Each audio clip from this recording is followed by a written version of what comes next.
रामचरितमानस के तृतीय सोपान में अरण्य कांड में हम देखते हैं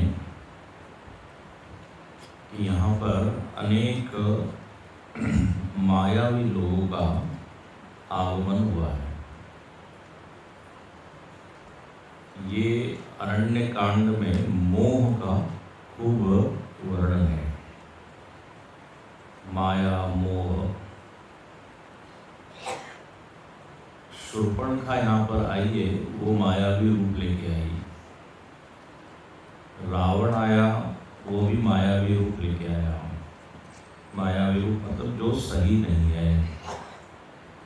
मारीच आया, वो भी झूठा रूप है। वास्तव में वो नहीं, मृग नहीं, कांचन मृग। सीता जी को भी यहाँ पर भगवान ने अग्नि में सुरक्षित रखा है और एक माया सीता जो है वो यहाँ प्रकट हुई है। तो मोह और माया का ही पूरा यहाँ चित्रण है। और इस मोह माया के कारण ही व्यक्ति दुखी होता है। कल हम देख रहे थे, शोक मोह भ्रम जाई। मोह होता है तो फिर भ्रम होता है, भ्रम होता है तो फिर शोक होता है। यहाँ जितनी लीलाएं बताई है, उन लीलाओं में इसी का चित्रण किया है। मोह धातु से बनता है मोह शब्द, और उसका अर्थ होता है वैचित्ते। मोह वैचित्य मतलब विपरीत बुद्धि होना। जो सत्य है वो छिप जाना, आवृत्त हो जाना, और जो असत्य है उसी को सत्य मान लेना। ये क्या है? मोह। तो सीता जी ने मृग जो कि झूठा था उसको सच्चा माना। रावण जो कि वास्तव में असुर था, लेकिन उसको ब्राह्मण या यति के रूप में उन्होंने देखा, क्योंकि वैसा रूप लेके आया था। तो विपरीत बुद्धि होने से सारी समस्या आ गई। मोह के कारण ही शोक हुआ। सीता जी का हरण हुआ। हरण सीता जी का हुआ मतलब शांति का हरण हुआ। रावण को कहा गया है मोह दश मौली तदभ्रात अहंकार। रावण जो है मूर्तिमंत मोह का प्रतीक है। अभी देखेंगे हम, तो हम केवल एक बता रहे हैं कि इस अरण्य कांड में विषय क्या है। अच्छा, इस मोह और मायावी संसार से यदि हमको निकलना है तो इसका उपाय क्या है? तो यहाँ पर उपाय भी मौजूद है। कल हमने राम गीता का प्रसंग देखा, अभी भक्ति का प्रसंग आएगा। तो बोले ज्ञान है, भक्ति है। तीसरा एक प्रसंग यहाँ पर आएगा, वो है संत के लक्षण। यदि ये लक्षण अपने जीवन में आ जाए तो फिर हम इस मोह रूपी जंगल से सुरक्षित बाहर निकल सकते हैं। तो यहाँ पे समस्या और समस्या का निदान दोनों का वर्णन है। मोह माया समस्या है, उपाय ज्ञान भक्ति और संतत्व। बहुत ही सुंदर यहाँ पे पूरी विषय प्रस्तुत है। सब लोग यहाँ मायावी रूप लेके आए। पहले जो आई हैं वो है शूर्पणखा। अच्छा, और इधर राक्षस लोग तो है ही अरण्य में, साथ में हम देख ही रहे हैं साधु लोग भी हैं। ये वास्तव में अपने अंतःकरण का चित्र है। अंतःकरण में आसुरी वृत्तियाँ भी है, लेकिन थोड़ी बहुत सद्वृत्तियाँ भी है, दैवी संपत्तियाँ भी। हम तो आगे और हम देखेंगे।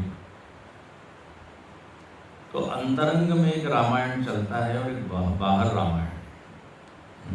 दोनों देखना चाहिए। रावण, कुंभकर्ण इत्यादि अपने भीतर भी है उस तरह की वृत्तियां,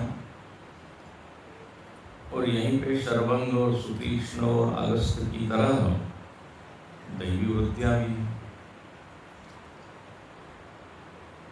गीता के 16वें अध्याय में लगभग 26 सद्वृत्तियां मतलब दैवी संपत्ति बताई। अभयम, सत्व संशुद्धि, ज्ञान योग व्यवस्थिति, दानम, दमश्च, ये सब। ये जरूर है कि असुरों की संख्या हमेशा ज़्यादा होती है, आसुरी वृत्तियाँ ज़्यादा हैं। यहाँ भी देखते हैं खरदूषण की 14,000 सेना आई है, इतनी देखिए। तो गड़बड़ वृत्तियाँ, नकारात्मकता बड़ी आसानी से हमको पसंद भी आ जाती है, उसको बढ़ा लेते हैं। अच्छा, अब चलते हैं कथा में। कहते हैं शूर्पणखा रावण के बहिनी, रावण की बहन है शूर्पणखा। दुष्ट हृदय, हृदय तो बड़ा दुष्ट है। दुष्ट का अर्थ होता है दूषित हृदय, प्रदूषित हृदय, दुष्ट। और बोले वो जैसी सर्पिणी की तरह, जस सर्पिणी पंचवटी सो गई एक बार, आ गया एक बार, दूसरी चौपाई है। इसके बाद 16वें के बाद तीसरी चौपाई, कौन सा कांड? अरण्य कांड। तो पंचवटी में वो एक बार गई, और पंचवटी में गई है तो यहाँ पे काकभुषुंडी जी सुना रहे हैं गरुड़ जी को। तो कभी कभी रामायण में क्या है, 4 आपको बताया श्रोताओं का। तो कभी गोस्वामी जी शिव जी पार्वती को सुना रहे हैं, कभी काकभुषुंडी जी को एकदम उधर ले आते हैं। तो यहाँ पे काकभुषुंडी जी सुना रहे गरुड़ को। कथा एक ही है लेकिन वक्ता श्रोता अलग अलग है। बोले क्या हुआ? तो जब वो शूर्पणखा ने देखा कि यहाँ पे बड़े सुंदर पुरुष आए। अरे शूर्पणखा का अर्थ क्या होता है? तो बोले जिसके नख जो है वो सूप की तरह, सूप मतलब पीने वाला सूप नहीं, जिसके द्वारा हम अनाज वगैरह, अब तो दिखता ही नहीं है, गाँव दिखता है। थोथा दे उड़ाए सार सार को लीजिए, थोथा दे उड़ाए। तुलसी संसार में साधु ऐसा चाहिए जैसा सूप सुहा। व्यक्तियों के सामने सूप की तरह कचरा निकाल दे और सार ले दे। हम लोग सूप की तरह नहीं होते, हम वो छलनी की तरह हो जाते हैं। कचरा कचरा ले लेते हैं, बाकी सब निकल जाता है। तो ये सूप की तरह नख है। अब आप कल्पना कीजिए, मतलब नख कितना बड़ा होगा उसका, सूप इतना बड़ा, छोटा से छोटा। गुरु जी बड़ा मजाक करते हैं, बोले ठीक है शूर्पणखा तो थी पहले, लेकिन आज मीन शूर्पणखाएं काफी है। नाखून ऐसे बड़ा बड़ा के उसको पेंटिंग करते, तो नकली नाखून भी लगाते हैं, सभी मैंने सुना है। मिनी शूर्पण तो सूप इव नखायस्य, ऐसी है विचित्र जो है। अच्छा, अब ये आती है भगवान के रूप पर मोहित हो जाती। देखो शुरू हो गई, ये माया भी खुद है, सुंदर रूप लेके आई है वो राक्षसी, ये सुंदर रूप लेके आई और एकदम भगवान के सामने आके कहती है तुम सम पुरुष न मोह सम नारी, यह संयोग विधि रचा विचारी। 8वें श्लोक। बोले देखो विधाता की रचना देखिए, आपके जैसा कोई पुरुष नहीं, मेरे जैसा स्त्री नहीं। कहने का भाव है कि तुम भी सुंदर हो, आप भी सुंदर, हम भी सुंदर, सुंदर सुंदरी की जोड़ी अच्छी जमी थी। और ये तो विधाता ने तो संयोग बनाया कि हमको मिलाया है। मम अनुरूप पुरुष। मैं बहुत दिन से देख रही हूँ कि हमारे लायक कोई मिले, लेकिन आज तक तो मिला नहीं। आज मेरी इच्छा पूर्ण हो रही है। आप दिख गए मुझे। बहुत दिन से शादी.com पे नाम रजिस्टर, अब जो है वो मेरे लायक वर मिल गया है। तो अब हम लोग विवाह करें। अब भगवान ने कहा यह आधा वाक्य आपका बिल्कुल बढ़िया है। मेरे जैसा पुरुष कोई नहीं है, मतलब मेरे जैसा सुंदर कोई नहीं, और तुम्हारी जैसी भयानक सी कोई नहीं। अच्छा, ये झूठ बोलती है कि मैं कुंवारी हूँ, वास्तव में ये विधवा स्त्री थी। इसका एक पति था, उसका नाम क्या, विद्युज्युम्न कुछ नाम, विद्युज्युम्न ऐसा कुछ नाम था। लेकिन अब ये ना झूठ ये माया बोलती थी मेरी तो अभी शादी नहीं हुई है और आपके साथ ही उनको शादी। अविवाहित हूँ मैं अभी तक, क्योंकि मेरे लायक कोई नहीं था। भगवान ने कहा ठीक है, लेकिन कुछ बोले नहीं। भगवान को सीता जी की ओर देखते हैं, मतलब आई एम ऑलरेडी, अब चांस नहीं है आपके साथ फिर विवाह करने का। सीता ही चितई कही प्रभुवाता। सीता जी की ओर भगवान देख के बोलते हैं अहि कुआर, एक हमारा है भाई वो कुआरा है। अब कुआर का मतलब कुआरा भी होता है, कुआरा तो राजकुमार भी होता है। तो यहाँ कुआर मतलब अविवाहित नहीं है, राजकुमार हमारा भाई है। तो बस क्यों इतना कहा, तो वो समझ गई कि भगवान कहना चाहते हैं कि उससे विवाह। अब मजेदार बात है, उधर चली गई लक्ष्मण जी के पास। भाई प्रेम कोई ऐसा होता है कि सच्चा प्रेम हो तो ऐसा थोड़ी होगा कि, तो उधर चली गई लक्ष्मण रिपु भगिनी जान। तब लक्ष्मण जी कहते हैं कि ऐसा है, मेरे साथ यदि आप विवाह कर लें तो बहुत मुश्किल होगा आपका जीवन। मैं दास हूँ, मुझको जो है सेवा करनी पड़ेगी। आओ जब तुम्हारा विवाह हो जाएगा तो तुमको भी खूब सेवा करनी पड़ेगी। और पराधीन नहीं तोर सुपासना, मैं तो पराधीन हूँ, मैं स्वतंत्र नहीं हूँ कि आपसे विवाह।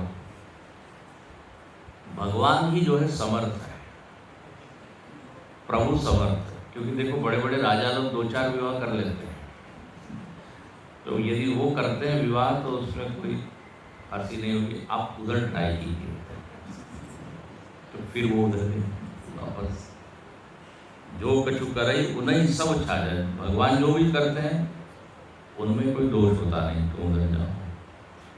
और यहाँ पे एक बड़ा अच्छा वाक्य है, सेवक, देखो तुम यदि मेरे से विवाह करोगे तो खूब सेवा करनी पड़ेगी, और जो सेवक होता है ना उसको सुख नहीं मिलता। सतत काम करो, भागो। 4 चीजें लिखी है सेवक, नीति की बात है। सेवक सुख चह मान भिकारी, सेवक सुख चाहे, भिकारी सम्मान चाहे, व्यसनी जो है धन चाहे, व्यभिचारी व्यक्ति शुभ गति चाहे, ये उनको मिल नहीं सकता। जो व्यसन वाला है वो तो उड़ा देता है पैसा, धन धन धन, तो कभी धनी नहीं होता।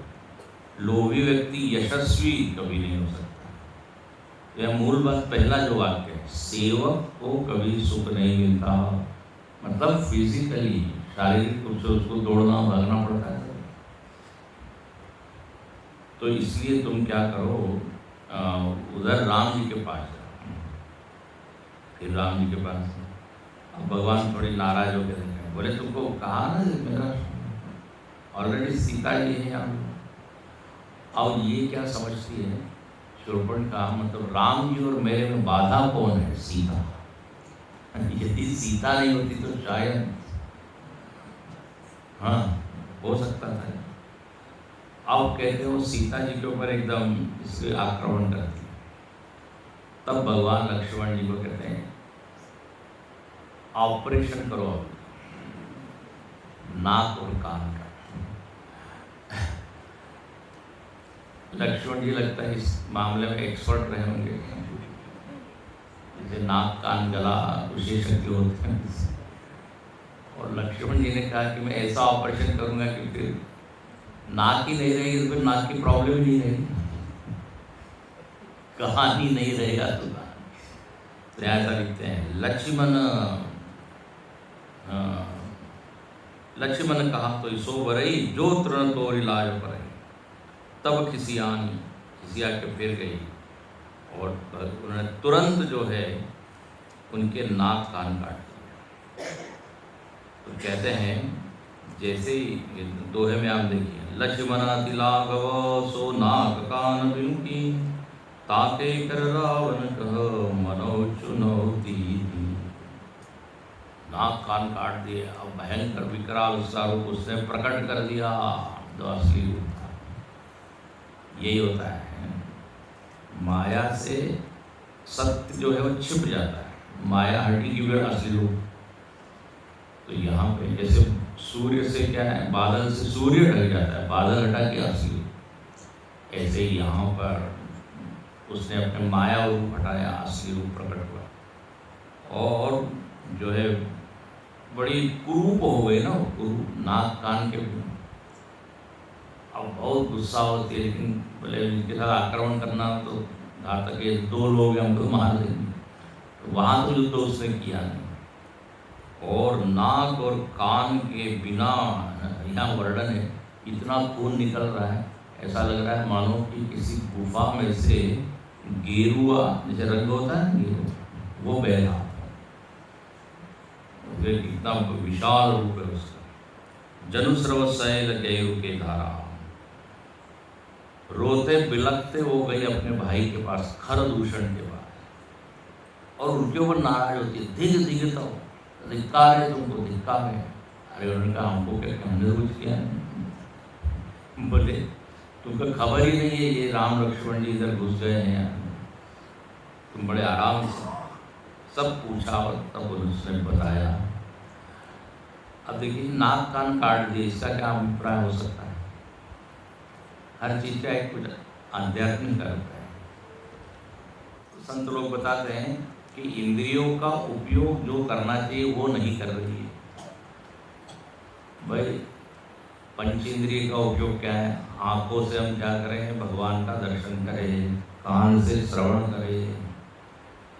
अभी आगे आएगा, पीछे वाल्मीकि जी ने जब 14 घर बताए तो उसमें आया था, नासिका वही है जो भगवान को अगरबत्ती दिखा के उस सुगंध को ग्रहण करे, मतलब पूजा करे, उसी का सुगंध ले जो भगवान को चढ़ाए हुए फूल, मतलब वो फूलों से पूजा करे। तो वहाँ एक एक इंद्रिय का होता है। तो यहाँ इंद्रिया काट दी, मतलब बोले तुमको इंद्रिया का कोई उपयोग नहीं है तुम्हारे लिए, इंद्रिय सार्थक नहीं, तो वापस से। और दूसरा ये कि तुम माया भी बन के आए हो, तुम्हारा असली रूप दुनिया को दिखना चाहिए। तुम हो कुरूप, लेकिन बन के क्या आए हो? सुंदर। कुरूप बना दिया। अच्छा, नाक कट गई तो हम सब लोग जानते हैं इज्जत। जब आप झूठा व्यवहार करोगे तो इज्जत नहीं रहेगी, नाक कट जाएगी, ये सब अर्थ है। तो यहाँ पर इस तरह से ये शूर्पणखा का अपमान कर दिया। अब ये गई खरदूषण के पास, और खरदूषण जो है वो कहते हैं क्या बात है, जरा समझाइए। पूरा समझाया तो खरदूषण ने कहा ठीक है, हम जो है आक्रमण करके इनको मार देंगे। बोले हमारी भगिनी का अपमान किया। अब कहते हैं भगवान ने देखा कि अब ये खरदूषण तैयार होकर आ रहा है राक्षसों की सेना लेकर। लक्ष्मण जी को भगवान कहते हैं कि जानकी जी को तुम ले जाओ और एक गुफा में सुरक्षित, मैं अकेले ले चलता हूँ। यहाँ पे देखने की बात यह है कि भगवान अकेले ही एक खरदूषण की सेना से दूर है। 14,000 से भगवान तैयार होते हैं, लक्ष्मण जी ले जाते हैं सीता जी को सुरक्षित है। अब कोदंड कठिन चढ़ाई सिर जट जूट बांध सोह क्यों है। यहाँ पे बड़ा सुंदर गोस्वामी वर्णन करते हैं। भगवान तैयार होते हैं इस छंद में 18 के ऊपर। भगवान के धनुष का नाम क्या है? कोदंड। कोदंड पाणी उनको कहते हैं। चक्र पाणी किसको कहते हैं? विष्णु जी को चक्र पाणी कहते हैं। ये हमेशा मैं नासिक में बता रहा था। शूल पाणी किसको कहते हैं? शिव जी को शूल पाणी। वीणा पाणी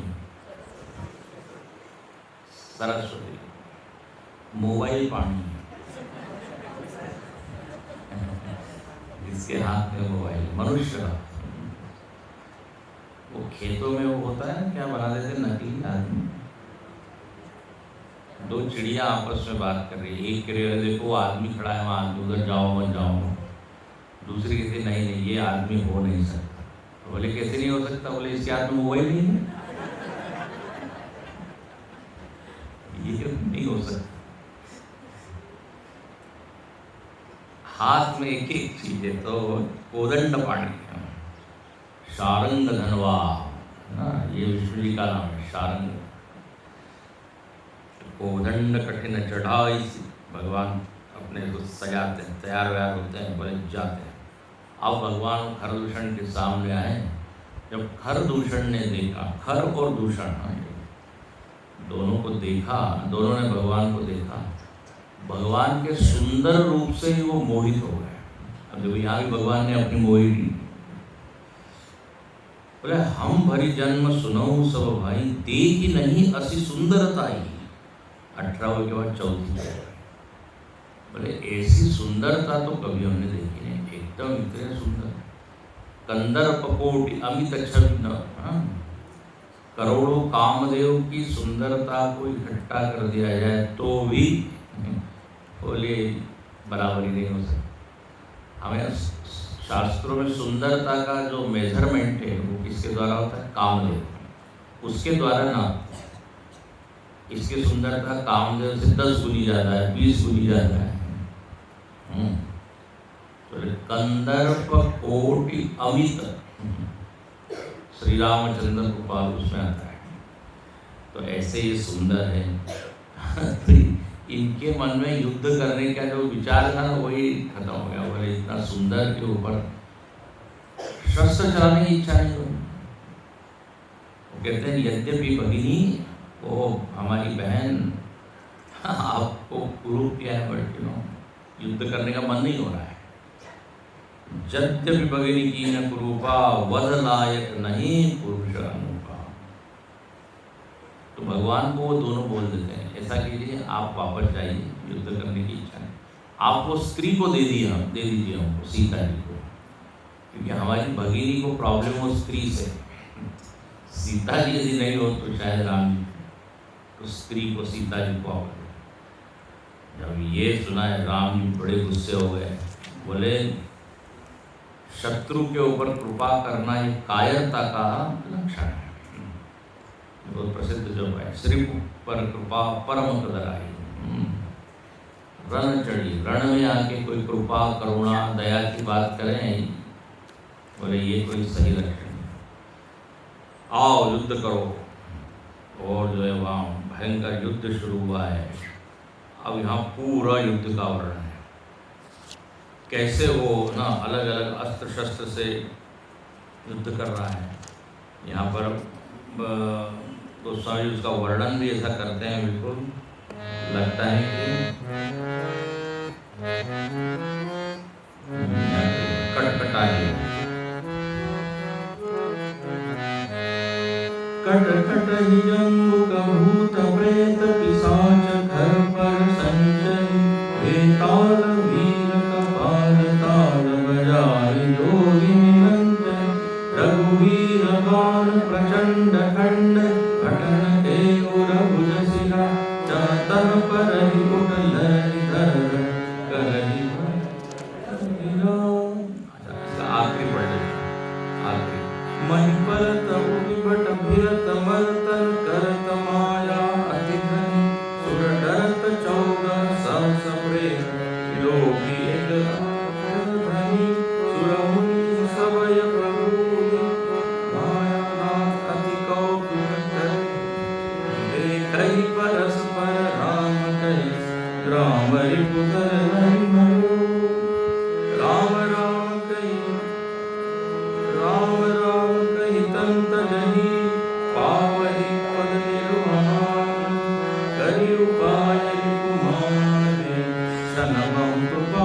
अनुष्ठान सियावर रामचंद्र की, पवन सुत हनुमान की जय, उमापति महादेव की जय, बोलो भाई सब संतन की जय।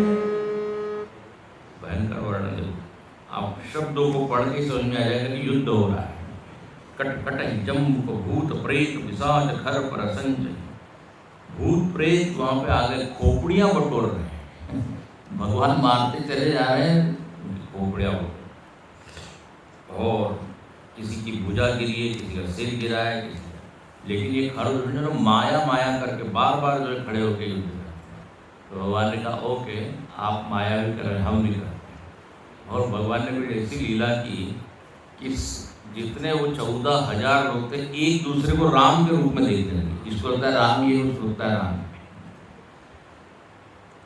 एक दूसरे से भिड़ के ही क्या हुआ, राम राम के मार रहे हैं। उसको वो राम दिख रहा है, इसको ही राम, इसलिए अंत में लिखते हैं राम राम कही तनु तजही। राम राम कहते हुए ये लोग एक दूसरे को मार देते हैं। और चूंकि अंत काल में राम शब्द उनके मुख से निकला, तो क्या लिखते हैं, पावहि पद निर्वाण, निर्वाण की प्राप्ति हो गई उनको। अंत काले मामेव स्मरण मुक्त्वा कलेवरम, भगवान गीता में कहते हैं अंत में यदि राम नाम आ जाए तो बस मुक्त, भगवान ने मुक्त कर दिया उनको। ऊपर से कहते हैं पुष्प वृष्टि हुई और भगवान जो है उस युद्ध को जीत लेते हैं और आगे चले हैं। अब देखो खरदूषण की 14,000 सेनाएं, इतने राक्षस, राम एक है, एक राम ने सबको मारा। इसका अर्थ क्या होता है, अपने भीतर देखो बहुत सारी नकारात्मक वृत्तियां हैं, उसको यदि मारना है तो ईश्वर की वृत्ति आपके भीतर लानी पड़ेगी। हम सबका अनुभव है, जब हम भक्ति करते हैं, भगवान की याद करते हैं, तो बाकी सारी वृत्तियां अपने आप शांत हो जाती हैं। सत्संग में जब आप बैठते हो तो यहाँ राग द्वेष ईर्ष्या क्रोध कुछ है क्या, सब गायब, शांत। थोड़ी देर के लिए, 1.5 घंटे के लिए बाहर सब मिलेगी आपको, लेकिन यदि ईश्वराकार वृत्ति हमेशा बनी रहे तो ये सारी वृत्तियां मर जाती हैं। एके साधे सब सदे, सब साधे सब जाए। हाँ, रहीमन मूल सींच हो, फूले फले अगाए। एक को पकड़ ले तो बस हो जाएगा। भक्ति में इतनी शक्ति है कि ये सारी वृत्तियां खत्म हो जाएगी। अपने पर पुरुषार्थ से तो खत्म होती नहीं है, भगवान की मदद लेनी ही पड़ती है। तो जितना प्रेम तीव्र तीव्रता होते जाएगा, उतना अभिमान ईर्ष्या जितनी भी सारी वृत्तियां ये मरेगी, या उनकी कोई क्या कहते हैं शक्ति उतनी बड़ी हुई नहीं रही, ढीली हो जाएगी। अभी ये वृत्तियां हमसे काम करा ले जाती है। क्रोध आया कि हम अपने आप को रोक नहीं पाते, लेकिन जब जीवन में भक्ति हो, उपासना हो, तो ये आएंगे, लेकिन इनकी कोई पावर नहीं रहेगी। जैसे मरा क्या कहते हैं सर्प है, उसके लिए दांत निकाल लिए जाएं, दिखने के लिए सर्प है लेकिन वो कुछ ज़्यादा बिगाड़ नहीं सकता, ऐसा हो जाएगा। तो यहाँ पे ये भाव। अच्छा, उसके बाद कहते हैं ये जो शूर्पणखा है, इसने देखा कि अरे खरदूषण सारे मारे, कोई बात नहीं, अभी हमारा स्टार बैट्समैन तो जाए रावण, इनके पास हम जाएंगे। और उसको खबर देने के लिए वो जाती हैं और जाके रावण को भड़काती है। ये लक्ष्मण जी ने नाक कान काट के मानो कि रावण से पंगा लिया है, पंजाबी क्या चुनौती दी है कि अच्छा तुमने बहुत अत्याचार ये किया, चलो अब थोड़ा सा आ जाइए, आपकी भगिनी को देखिए। तो देख के वो क्या हुआ है, नाराज हुआ है। फिर उसके भीतर क्योंकि निमित्त चाहिए ना, तो अब कहते हैं वो जाति है। ये वर्णन है 20वें के बाद छठी चौपाई। अच्छा, इधर भगवान पंचवटी में रहते हैं। पंचवटी वसी श्री रघुनायक करत चरित सुर मुनि सुधा। ये गई हैं और रावण को एकदम डांटती है, बोले अरे तू यहाँ सोया पड़ा है, केवल पीता है और सोता है, शराब पीता है। हाँ, बोली वचन क्रोध करी भारी, देश कोस के सुरत विसारी। सब भूल गया है क्या चल रहा है, अपना नशा करके बस सोया है। तुमको मालूम है क्या हो रहा है? करसि पान सो वसी दिन राती, सुधि नहीं तब सिर पर आराती। शत्रु आ गया है सिर पे, तुमको मालूम नहीं। और यहाँ ऐसी नीति की बात उसने कही है कि सुनने लायक है। नीति की बात शूर्पणखा भी ऐसा बोल सकती है। नीति देखो राक्षस लोगों को भी मालूम होती है, लेकिन वैसा पालन नहीं करते। यहाँ पर वो कहती है राजनीति बिनु, राज जो है वो नीति के बिना खत्म हो जाता है, नष्ट हो जाता है। धन बिनु धर्मा, देखो बहुत अच्छा है, धन है लेकिन उससे धर्म नहीं कर रहे तो वो धन नाश का कारण बनेगा। हरि ही समर्पे बिनु सत्कर्मा, बहुत सुंदर है, याद रखिए। बोले सत्कर्म आप कर रहे हो लेकिन हरि को समर्पित नहीं कर रहे हो तो वो सत्कर्म कोई ज़्यादा फलदायी नहीं होगा। वो कर्म हो सकता है अभिमान बढ़ा दे। ध्यान रखना, कर्म कभी भी अभिमान का नाश नहीं करता, बल्कि सत्कर्म यदि हम सावधान रहें न रहें तो अभिमान बढ़ा सकता है। मेरे जैसा सेवक कोई नहीं, हाँ मेरे जैसा साधक कोई नहीं। मज़ेदार बात होती है, साधना की जाती है अभिमान कम करने के लिए और साधना करके लोग अभिमान बढ़ा देते हैं। उल्टा ही होता है। अब आध्यात्मिक होने के पहले ठीक ठाक थे, आध्यात्मिक होने के बाद उल्टा हो जाता है, उसका भी एक मान हो जाता है। तो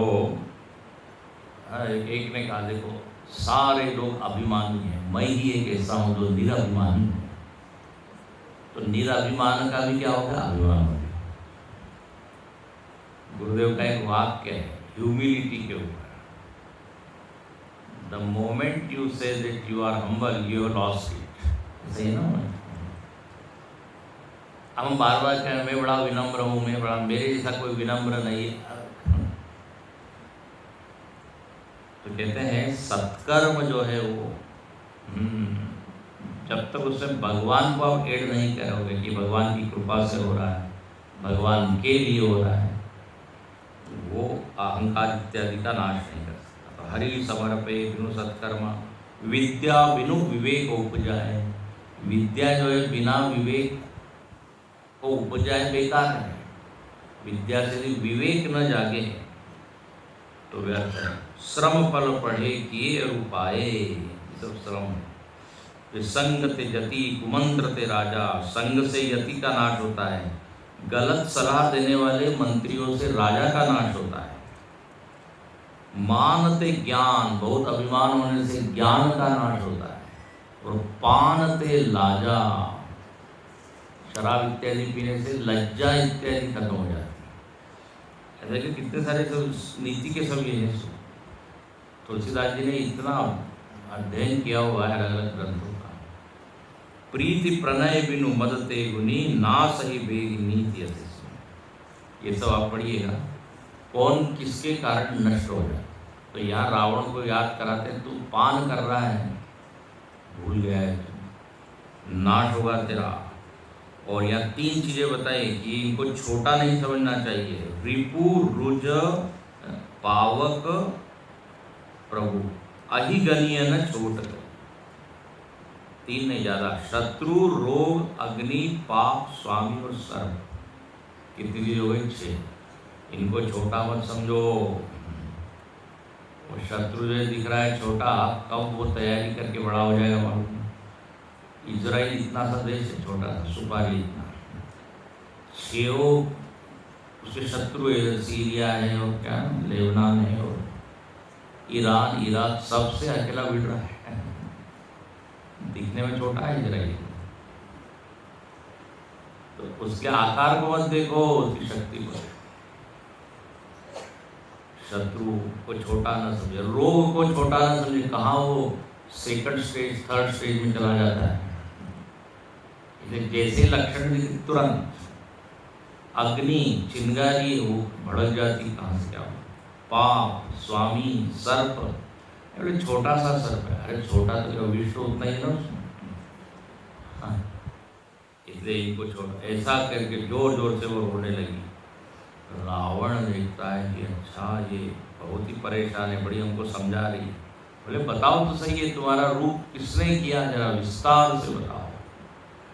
तब जब समझाया तो रावण ने सुना कि राम जी अकेले ने खरदूषण को मार दिया। ये तो इतने बड़े ये शक्तिशाली, खरदूषण मोहि सम बलवंता, तिन्हें को मारे बिनु भगवंता। 22 के बाद दूसरी जो बोले खरदूषण को यदि मार दिया है तो ये तो भगवान के बिना तो हो नहीं सकता। और मुझको लगता है भगवान ही इस मानव रूप में आ गए हैं। तो बोले अब मैं इनके साथ क्या करूँगा, युद्ध करूँगा। और देखो क्या कहता है, वैसे तो भगवान की भक्ति करनी चाहिए भाई, मालूम पड़ गया भगवान है तो आप शरण में जाओ ना। बोले लेकिन वो क्या कहता है, तामस तन, ये जो तामस शरीर है ना, हो ही न भजन न तामस देहा। रावण स्वीकार करता है कि यार मैं नहीं कर सकता भक्ति। तो बोले प्रेमा भक्ति तो नहीं कर सकता मैं, वैरी भक्ति को, शत्रु, उनके साथ युद्ध करूंगा और उनका दर्शन करूंगा तो उससे मेरी मुक्ति हो जाएगी। और रावण की मुक्ति भगवान के हाथों ही लिखी थी। आपको यदि याद हो, नारद वो जो 3 जन्मों का श्राप दिया था ना, जय विजय, नारद जी ने भी कहा था कि जब वो रुद्रगण शरण में आए तो बोले हाँ भगवान के हाथों तुम्हारी मुक्ति हो। तो वही उनमें से कौन, ये रावण है।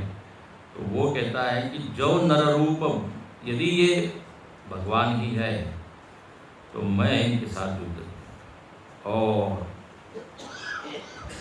वो जो है तैयार होगा। अब देखिए भक्ति के भी प्रकार है अलग अलग।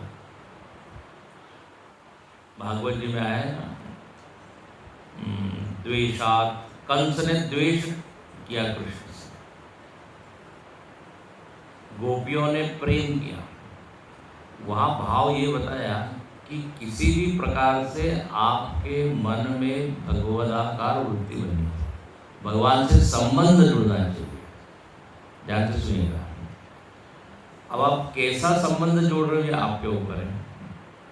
प्रेम का संबंध जुड़े तो बहुत ही अच्छा है, लेकिन देखो जब व्यक्ति किसी से द्वेष करता है ना, तब भी उसका मन उससे जुड़ा रहता है कि नहीं, बल्कि द्वेष से ज़्यादा ही बार बार उसकी याद कर देता है। तो तदाकार वृत्ति तो बनी रहती है उससे। भगवान इसी में खुश हो जाते हैं कि हमारी वृत्ति तो बनी। लेकिन याद रखना, वैरी भक्ति में कोई शोभा नहीं है, सुंदरता नहीं है, सुंदरता नहीं है। उससे मुक्ति मिल जाएगी, लेकिन जीवन में जो निखार आना चाहिए, व्यक्तित्व सुंदर होना चाहिए, वो नहीं होगा। कोई ऐसा नहीं कहता कि हमको भी रावण जैसा भक्त था वैसी भक्ति करनी चाहिए, तभी होता है। कंस भी जिधर देखो उधर कृष्ण कृष्ण देखता था। वो तो वहाँ वर्णन है, जिस भी शब्द में क आता था उसको लगता था आ गया कृष्ण ना हो। कमल, कुर्स, अरे आ गया। किसी ने कहा आपके नाम में भी क है, कंस। तो सतत वो कृष्ण कृष्ण, वहाँ वर्णन है, कृष्णमयम पश्ये जगत, उसको दिखने लगा कृष्ण। तो उसके भीतर में वृत्ति तो बनी है, लेकिन कोई प्रेम से और भाव के कारण नहीं बनी है। ये वैरी भक्ति। तो उसने ये निश्चय किया कि हम तो वैसे ही करेंगे। और चलता है, चला अकेल जान चढ़ता। वो कहता है भगिनी, बहन जी आप शांत हो जाइए, हम कुछ उपाय करेंगे। और उसने मन ही मन एक योजना बनाई। क्या? बोले हम सीता जी का हरण करेंगे। और उसके लिए क्या कहता है? बोले हम मारीच के पास जाते हैं और उससे मदद लेंगे। अच्छा, अब इधर क्या हुआ? तो इधर भगवान जो है बैठे हैं सीता जी के साथ, और लक्ष्मण जी जो है गए हुए फूल इत्यादि लाने हैं। लक्ष्मण गए बनई जब ले न मूल फल। तो भगवान ने कहा कि अब अपने को एक लीला करनी है। अब आगे तो बहुत युद्ध इत्यादि होने वाला है, हरण होने वाला है। तो अब ये आपको मालूम नहीं उनको। सीता जी को भगवान कहते हैं आप अग्नि में चले जाओ, सुरक्षित हो। और एक मायावी सीता जो है वो वहां प्रकट हो गई। तो यहाँ लिखते तुम पावक महु करहु निवासा, आप अग्नि में निवास। और जब अंत में जब हुआ ना, रावण मारा है, फिर वह सीता जी आई है, फिर अग्नि परीक्षा हुई, तो वहाँ अग्नि में सीता जी को रखा। फिर जो अग्नि परीक्षा से बाहर निकली वो असली सीता थी। इतने देर तक कौन सी सीता थी? हाँ, मायावी। और बोले मतलब ये मायावी सीता के करके सब कुछ हुआ? ये अभी हमको बताया, लेकिन एक्चुअल में तो मालूम नहीं होता ना। यहाँ बता दिया पहले से, ये ठीक है। लक्ष्मण जी को भी नहीं मालूम है कि ऐसा कुछ हुआ। इसलिए मैंने कहा ये अरण्य कांड में सब मोह माया ही है। इस और आप विचार कीजिए। तो कहते हैं निज प्रतिबिंब राखित सीता तय से सील रूप सुबिन। अपना ही बिल्कुल प्रतिबिंब वहां पे सीता जी ने रखे। लक्ष्मण हो या मरम जाना, लक्ष्मण जी ने भी ये मरने। अच्छा, इसके बाद ये रावण जो है जाता है मारीच के पास, और मारीच को बड़ा प्रणाम करता है झुक कर। यहाँ पर गोस्वामी जी फिर एक नीति की बात करते हैं। बोले जो नीच व्यक्ति जब झुकता है ना, तो समझना कोई गड़बड़ है। नवनी नीच के अति दुखदाई, 24 के ऊपर की भयदायक खल के प्रियवानी। जब नीच व्यक्ति झुकता है तो उसमें समस्या होगी, पक्की बात है। और यह 2-3 उदाहरण दे दिए। जैसे अंकुश नीचे झुकता है, या धनुष नीचे झुकता है, मतलब उसमें बाण निकलने वाला है। सांप और बिल्ली ऐसी नीचे झुकती है, मतलब वो क्या, अटैक करने के। आपने देखा होगा ना ऐसे। तो अब ये रावण बताइए मारीच के पास है। मारीच इनका क्या संबंधी था? मामा मामा श्री महाभारत। आपके चरणों में एक विनंती है। अब मामा श्री ने देखा भाई क्या है, करी पूजा मारीच तब सादर पूज। मारीच ने पूजा की। आप इतने क्यों परेशान लग रहे हैं? आप अकेले कैसे क्या है? नहीं तो रावण में तो आपने पैराफर्नेलिया होता है, 10-20 लोग तो चाहिए। लेकिन ये अकेले आए, किसको ज़्यादा मालूम नहीं पड़ना चाहिए, सीक्रेट। और वो वहाँ आता है और देखिए क्या कहता है। दसमुख सकल कथा तेरी आदि, कही सहित अभिमान अगाधि।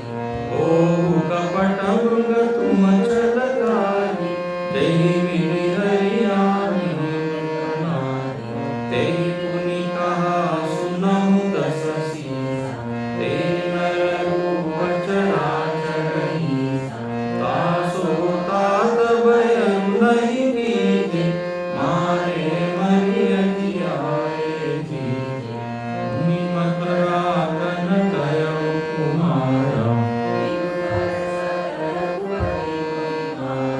सहजो जन आयउ क्षण नारी, तिन सन भयउ किए अरनारी। हिमवती भृंग की नारी, जहाँ तहाँ मैं देखौ दुर्वारी। जो नर तात तलपि अति सूरा, तिनहि बिरहु बिन आए पूरा। मारीच से वो कहता है कि एक अब तुमको काम करना है, कपट रूप लेना है, मुर्ग का शरीर लेके। सारी योजना बताते, सबको मालूम। मारीच ने जब सुना तो बोले महाराज ये नहीं होगा। क्यों? बोले मैं भुक्त भोगी हूँ। एक बाण उन्होंने चलाया था बिना फर का, और वो ऐसा मुझको मैं फेंका गया था 100 योजन पार। और गुरु जी बड़ा अच्छा कहते, समुद्र के किनारे ये मारीच जाके गिरा था। गुरु जी कहते हैं समुद्र के किनारे मतलब कहाँ? तो बोले बम्बई में गिरा था। ये माया भी है ना, तो तभी से बम्बई माया नगरी हो गई है। ऐसा वो गुरु जी ने। तो ये मारीच बोले मैं जानता हूँ ये नहीं होगा। अभी तक मेरे मन में वही वृत्ति बनी है। बोले जिधर देखो उधर मेरे को दोनों ही दिखते हैं। मम कीट भृंग की नाई, ये जो भ्रमर कीटवत जो वेदांत में उदाहरण आता है। और बोले जिसने ताड़का को मारा है ना, अब सिद्ध करता है अपने हेतु से मारीच की बड़ा शक्तिशाली, आप उनसे युद्ध मत करो। यथा दृष्टांत देता है, ताड़का को मारा, खरदूषण को मारा, सुबाहु को मारा। हाँ, तो आप ये मत कीजिए, अपना ये प्लान कैंसिल कीजिए। लेकिन वो कहता है देखो मैं राजा हूँ, मेरी बात तुमको स्वीकार करनी है। अब यहाँ पर फिर नीति की बात, इसमें नीति की बात बहुत है। बोले जिसके हाथ में शस्त्र है ना उसके साथ आप वैर मत करो। 9 चीज़ों के साथ वैर नहीं करना चाहिए, 9 लोगों के साथ। ये आप देखिए 25 के बाद, सस्त्री मरमी प्रभु सठ धनी वैद बंदी कभी भान सगुनी। समर्थ स्वामी हो, धनवान हो कोई व्यक्ति, वैद्य हो, रसोईया हो, इनसे वैर नहीं लेना चाहिए। ये कब आपका नुकसान करने वालों नहीं। डॉक्टर कौन सी दवाई देने वालों नहीं, वैद्य लिखा है। भाट कवि, ये भाट कवि मतलब मीडिया वाले नैरेटिव सेट करते हैं। नैरेटिव आजकल देखते हैं, ऐसा प्रचार करते हैं कि जनता के बीच में एक अलग ही, और फिर वो फायदा हो जाता है। इसलिए मीडिया वालों से लोग बिल्कुल झगड़ते नहीं। जब भले ही गुस्सा हो फिर भी हमारे मित्र बंधु मीडिया के भीतर शत्रु मतलब गुस्सा है, हमारे विरुद्ध बोलते, लेकिन बोलना पड़ता है हमको। तो इन लोगों से कभी भी वैर न करें। तो अब ये समर्थ स्वामी है रावण, बोले इसके साथ वैर करेंगे तो हमारा नुकसान। अच्छा, वो अब रावण धमकाता है, बोले कुछ नहीं, या तो तुम मेरे हाथ से मरोगे तो मेरी आज्ञा नहीं मानोगे। तो मारीच अब तोलता है किसके हाथ से मरने में ज़्यादा लाभ है, राम जी के हाथ से या रावण के हाथ से। तो पक्की रावण जी के हाथ से मरने में। बोले ठीक है चलो, अब उसको मालूम तो है कि हमारा मरण होगा, लेकिन वो स्वीकार करता है। अच्छा, और ऐसा कहा है, अब मैंने ज़्यादा बताया नहीं आपको, जब से वो बाण लगा है मारीच, हमने शायद बताया भी था, दोष रूप है मारीच, उसका परिवर्तन हो गया था। हाँ, मन परिवर्तन हो गया था, तो वो भीतर से भगत बन गया था और भगवान ने उसकी भक्ति पहचान ली थी। इसलिए भगवान ने सोचा इसको हम सदगति देंगे आगे चल के। तो मारीच मन से भक्ति करता है, इसलिए वो भीतर भीतर बड़ा खुश है कि भगवान के हाथों से हम भगवान को देखते देखते मरेंगे। बताइए इससे बढ़िया और क्या बात। अंतराम आवत नाई, जन्म जन्म मुनि जतन कराई। तो वो कहता है मम पाछे धर धावत, 26 में मेरे पीछे भगवान भागेंगे, फिर मैं बार बार उनकी ओर मुड़ के देखूंगा। वाह वाह वाह। रावण को कहता है ठीक है, स्वीकार है मेरे को। और जो है वो जाता है। अब ये सब आप जानते हैं, उसने एक मृग का शरीर लिया है, सुवर्ण मृग, कांचन मृग कहते हैं। और वो सीता जी की जो कुटिया है राम जी, उसके आसपास जानबूझ के वहाँ घूम रहा है। सीता जी देखती है। अब देखिए सीता जी मोहित हो गई, मोह की लीला दिखी। बोले राम जी को कहने ये मृग मुझको चाहिए। अन्य रामायण में लिखा है जीवित या मृत। बोले जीवित आप लेके आएंगे तो इसको हम पालेंगे और हमारी कुटिया की शोभा बढ़ाएंगे। लोगों को होता है ना पालने का बड़ा शौक होता है। हिरण पाल, कुत्ता इत्यादि पालते हैं, नाम भी बड़ा अच्छा रखते हैं, टाइगर, किसी को लगा बहुत मोटा कोई कुत्ता, देखा दुबला पतला है कुत्ता, कम हियर। अच्छा ये कुत्ते लोग जो इंग्लिश ही जानते हो ना, तो सारे आदेश आपको इंग्लिश, सिट डाउन तो एकदम बैठ जाता है। तो कोई पशु प्रेमी लोग होते हैं। सीता जी ने कहा वाई नॉट, हम भी एक पाल लेते हैं। तो या तो उसको जीवंत लेके आइए हिरण को, या फिर मार देंगे तो इसकी छाल से हम क्या बनाएंगे, आसन वगैरह बनाएंगे। भगवान भीतर ही भीतर कहते हैं अच्छा अब चलिए करना तो पड़ेगा, आज्ञा माननी पड़ेगी। तो जाते हैं तैयार होके और कटी पटिकर बांधा चले हैं। अब वो जो है फुदक फुदक के दूर भाग रहे हैं।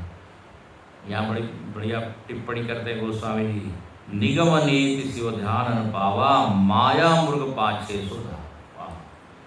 बोले वेद जिसको पकड़ नहीं पाते वो आज भाग रहा है माया भी मृग के पीछे। तो बड़ी चित्र लीला है। कभी वो दिखता है फिर नहीं दिखता, बहुत दूर तक वो ले गया भगवान को। और जो है भगवान ने कहा अब इसको मारना पड़ेगा, बाण मारा है। मरते वक्त अब ये मारी से फिर माया की, मैंने कहा ना माया क्या बोलता है, हा लक्ष्मण हा लक्ष्मण, जानबूझ के लक्ष्मण। सीता जी के कानों में ये आवाज जाती है। सीता जी लक्ष्मण जी से कहते जाओ जाओ जल्दी, तुम्हारे भैया जो है वो संकट में हैं। लक्ष्मण जी पहले तो मुस्कुराते हैं, कहते हैं भाभी जी, जिनके भ्रुकुटी विलास से सृष्टि स्थिति लय होता है, केवल भ्रुकुटी हिले, उनके ऊपर कोई संकट आने वाला नहीं है, आप व्यर्थ चिंता मत कीजिए। और देखिए यहाँ पर एक बात है, सीता जी ने गड़बड़ समझ, सीता जी मोहित थी ना, जब मोहित होता है तो विवेक लुप्त होता है। सीता जी के मन में कुछ विचित्र ही शंका आने लगी, बोले ये लक्ष्मण जी जो है जानबूझ के नहीं जा रहा है, और डांटती है सीता जी। यहाँ पे वर्णन है कि मरम वचन जब सीता बोला, दूसरे रामायण में तो सब खोल के बता दिया क्या क्या बोल रही है सीता जी, लेकिन यहाँ तो ये मर्यादा वाले ना तुलसीदास जी बोले मर्म वचन बोले, और यहाँ बोला लिखा है। मतलब जो व्यक्ति क्रोधित होता है तो उसकी वाणी में भी क्या होता है, दोष आ जाता है। अब सीता बोली होनी चाहिए ना, तो यहाँ लक्ष्मण जी ने कहा सीता बोला, उसको दिखा रहे हैं कि जब व्यक्ति अविवेक से ग्रस्त होता है तो सब चीज असंतुलित हो जाती है। ऐसे ऐसे वचन बोले जो लक्ष्मण जी को बिल्कुल हृदय में। लक्ष्मण जी ने कहा ये क्या बात है, ठीक है अब आप नहीं मानते तो मैं जाता हूँ। लेकिन लक्ष्मण जी ने कहते हैं कि वन देवी देवताओं को वनों के आह्वान किया कि इनकी आप रक्षा कीजिए। अन्य रामायणों में ऐसा है, कहीं पर क्या है लक्ष्मण रेखा। अब यहाँ लक्ष्मण रेखा की बात नहीं है, आप ढूंढिए पढ़िएगा और मुझको बताइए, देखो तो बताइए। यहाँ लक्ष्मण रेखा की प्रसिद्ध कथा थी, इसलिए कहा ना नाना भांति राम अवतार, रामायण शतकोटि प्रकार, किसी रामायण में किसी में नहीं। तो लक्ष्मण रेखा मतलब आप जानते हैं एक क्या सीमा। अब इसका अपने व्यवहार में क्या, अपने लक्ष्मण रेखा में रहिए, मतलब अपनी सीमा में रहिए, लक्ष्मण रेखा लांघिए नहीं। तो यहाँ पे लक्ष्मण जी जो है वो खींचते जाते हैं। अब इधर रावण आता है यति का वेश धारण करके, भवति भिक्षाम देहि भवति भिक्षाम देहि कहता है। सीता जी की तो अब देखिए सामान्य व्यक्ति की तो श्रद्धा होती है यति सन्यासी इत्यादि, लेकिन अब वो ये विवेक नहीं कर पाए कि ये कोई राक्षस है असुर।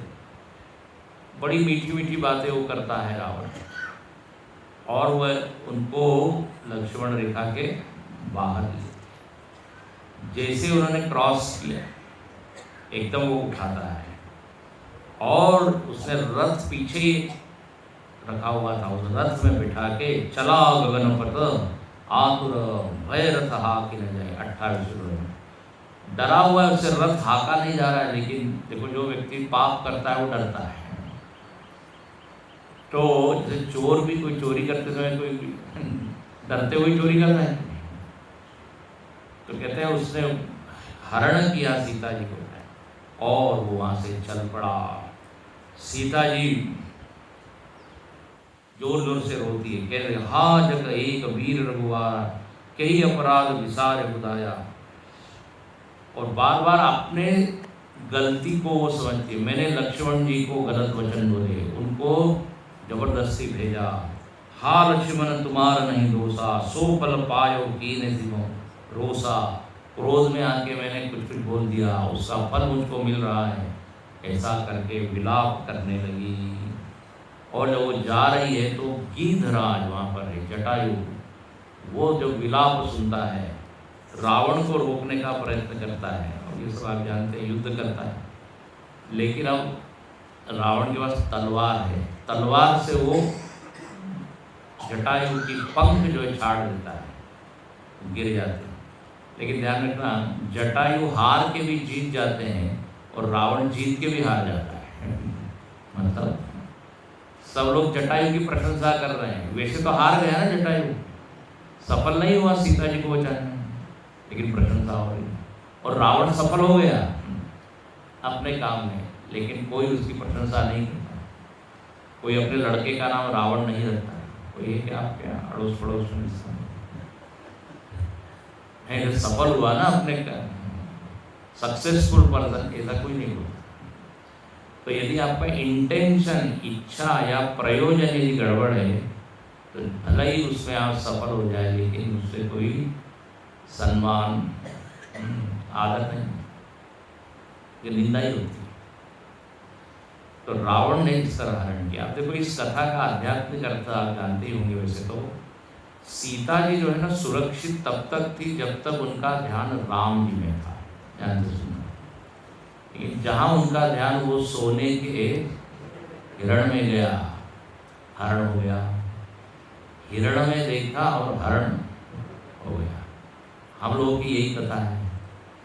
ये जो सुवर्ण मृग है किसका प्रतीक है? माया का। झूठी माया, माया सच है नहीं। अब बताइए, कभी सोने का मृग हो सकता है क्या? सोना तो जड़ चीज है। यहाँ सीता जी मोह की लीला कर रही कि व्यक्ति मोहित होता है तो विवेक उसका गायब हो जाता है, और हरण हो गया। ये रावण मोह का प्रतीक है, मोहित करता है। और अपने जीवन में जब मोह आता है तो शांति का हरण पक्का है।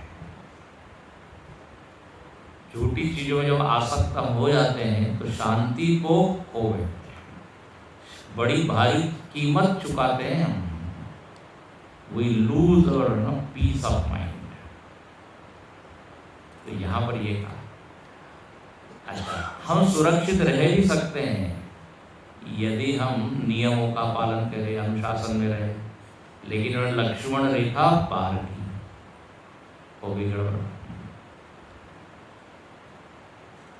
फिर आप देखिए अविवेक में व्यक्ति, जैसे कामात क्रोधो भी जाए थे, क्रोधात भवति सम्मोह, सम्मोहात स्मृति विभ्रम। सीता जी के साथ ये लक्ष्मण जी वैराग्य के प्रतीक है। वैराग्य का अपमान कर दिया, वैराग्य की बात सुनी नहीं अविवेक के चलते। अविवेकी व्यक्ति को वैराग्य में कोई सुंदरता दिखती है, उसको आसक्ति में मजा आती है। लक्ष्मण जी का अपमान हो गया, मतलब एक तरह से आपने वैराग्य का अपमान कर दिया, और बस उसका ये परिणाम हो जाए। तो इसी से बहुत सारी चीज़ें सीखने वाली। अच्छा, अब कोई कहेगा यदि सीता जी मोहित हो सकती है तो हम मोहित हो तो उसमें क्या है? यहाँ उल्टा समझना है कि सीता जी यदि मोहित हो सकते तो हमको कितना अधिक सावधान रहना, ये इसका। लेकिन उल्टा ही लोग लेते हैं। सीखना क्या है? वो आपने कहानी सुनी है कि नहीं? वो स्कूल में कोई आए शिक्षक बता रहे हैं कि शराब इत्यादि पीने से कितना नुकसान होता है। तो उन्होंने एक ग्लास लिया, ग्लास में एक कीड़ा रखा और अच्छा पानी उस ग्लास में डाला, तो कीड़ा जो आराम से, फिर उसी उसमें शराब डाल दी तो कीड़ा जो है मर गया। बच्चों इससे क्या सीखा? बच्चों ने कहा हमको पीना चाहिए। ये क्या? बोले पेट में जितने जंतु ये सब मर जाएंगे। अब बताइए, बताना कुछ चाह रहे हैं तो कोई कहेगा यहाँ सीता जी हो सकती है तो okay, it's normal for us. ये मतलब नहीं लेना है, बल्कि लेना ये है। अच्छा, यहाँ पर एक और बात कही, नीति की बात। स्त्री सदा रक्षणीय है, स्त्री को अकेला नहीं छोड़ना चाहिए, चाहे माता हो, पत्नी हो, पुत्री हो। राम जी ने देखिए, हालांकि लक्ष्मण जी के इसमें, लेकिन जब लक्ष्मण जी चले गए तो अकेले नहीं थे, दुर्घटना घट गई। तो मनुस्मृति में कहा है रक्षित हो गया। अच्छा, अब हुआ ये कि भगवान जो है देखते हैं लक्ष्मण जी को, लक्ष्मण जी यहाँ पे, अरे बोले तुम यहाँ पे, मैं क्या बताया आपके भाभी जी को समझाइए, उन्हीं के आग्रह से हम यहाँ, आपकी पत्नी अर्धांगिनी माता जी, हमारी भाभी जी ने आग्रह किया तो राम जी ने सिर पकड़ लिया, बोले ये अब कुछ गड़बड़ होने वाला है। जल्दी जल्दी जल्दी वहाँ पहुँचते हैं तो वहाँ तो खाली है कुटिया।